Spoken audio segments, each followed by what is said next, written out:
Africans often feel Western education is superior. A degree from London, New York, or even a local university modeled on the British or French system carries immense prestige. It is seen as the golden ticket, a pathway to a visa, a good job, and family survival. But here's the problem you've identified. Stated plainly, the hidden flaw: Western education did not prepare anyone for this. The entire Western education system, whether received by a Black American in Chicago or an African in Lagos, teaches a specific way of thinking. It teaches linear logic, individual achievement, written contracts as sacred, time as a commodity, objectivity and universal truth, separation between the rational and the spiritual. This system is excellent for producing engineers, lawyers, and MBAs. It is useless for navigating a reality built on completely different foundations: communal logic, oral tradition, relational time, and the unbreakable fusion of the spiritual and the material. So when a Black American and an African meet, both may hold Western degrees. Both may speak polished English. Both may have absorbed the idea that this education makes them modern and capable, and yet, neither has been given a single tool for understanding the other's actual lived world.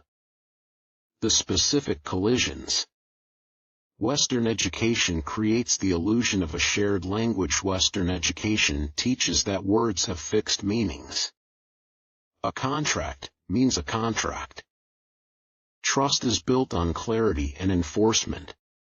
Both parties walk into the room believing their education has given them a universal operating system. They are both wrong.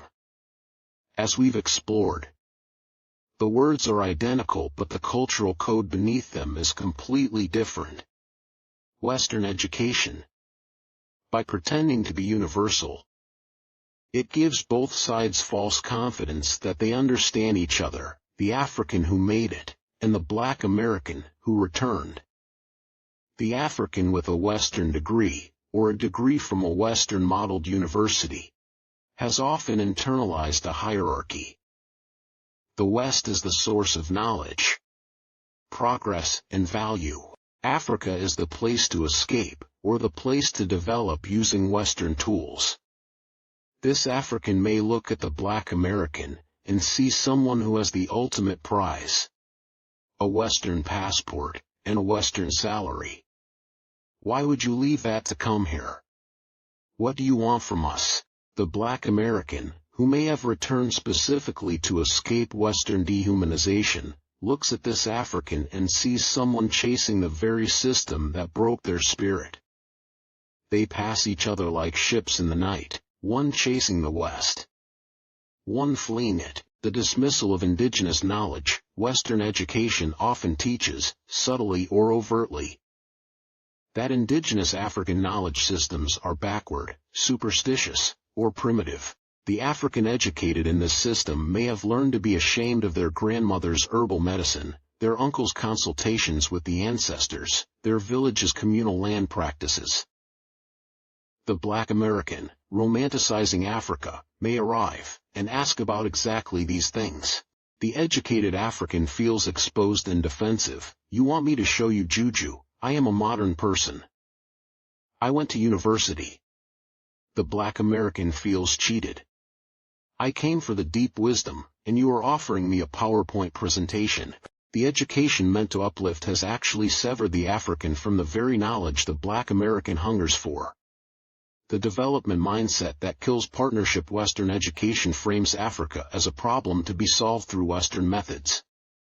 The educated African may see their own people as underdeveloped and in need of training, modernization, and outside investment.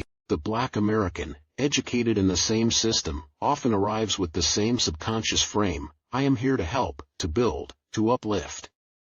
Both are seeing the continent through a deficiency lens. Neither is approaching the relationship as one of equals with different but valid knowledge systems. The partnership becomes a teacher-student dynamic, not a family reunion.